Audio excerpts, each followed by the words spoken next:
Hey y'all, Haley here with Canine Pack in Hillsborough, North Carolina.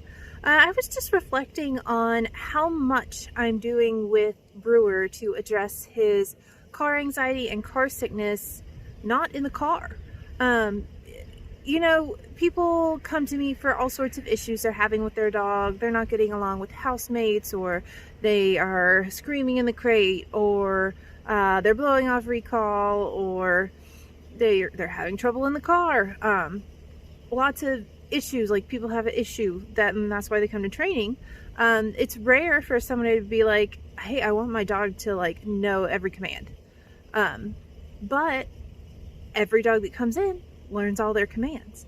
And it's crazy how much it translates and how much it ups your communication, because when you can not only tell your dog what you want, but like require them to follow through with it, it really can help change their state of mind. So Brewer, one, because he is so anxious in the car and gets car sick, he will not jump in the car.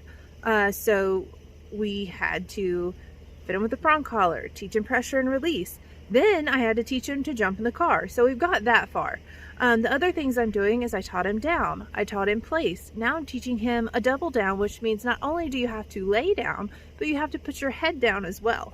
And I'm probably going to have Brewer ride on a place cot in the car for the first couple times to see if that helps. So I like building this association of the place cot to be a calm, relaxed place. And so that way he can take all of that association with the place cot and put it right in the car. I've also started feeding him some of his food in the car to help change his association. We're working on impulse control at doorways, so he's not trying to jam out of the car because he doesn't want to be in there. So he's not in there thinking the whole time, oh, I'm going to get out as soon as there's a crack in the door. He knows that he's not getting out until he is verbally released. And the fact that he willingly will jump in there now helps a lot more too. And then we're going to start taking small rides, but I want to be able to get him in that double down from the driver's seat. So he has to be responding really well to the e-collar before we take that next step. But I was just like thinking about how much work we're doing before we get in the car, and how much general obedience can really solve a lot of problems. Aster's here because she's not being so nice with her sister. So one of the things I'm really focusing on is the out command. So like they're having issues with the couch a little bit. So it's a jealousy over couch and attention and cuddles. So when they're cuddling with their other dog and Aster comes in, they can just tell her out, and like there's never an issue. And I didn't realize how much I did this with my own dogs. Like if I was working with a training dog and I was hand feeding them or something, and my dogs are free roaming, if my dogs are like, ooh, kibble, and they're interested and they start to toddle over, I can just send them away.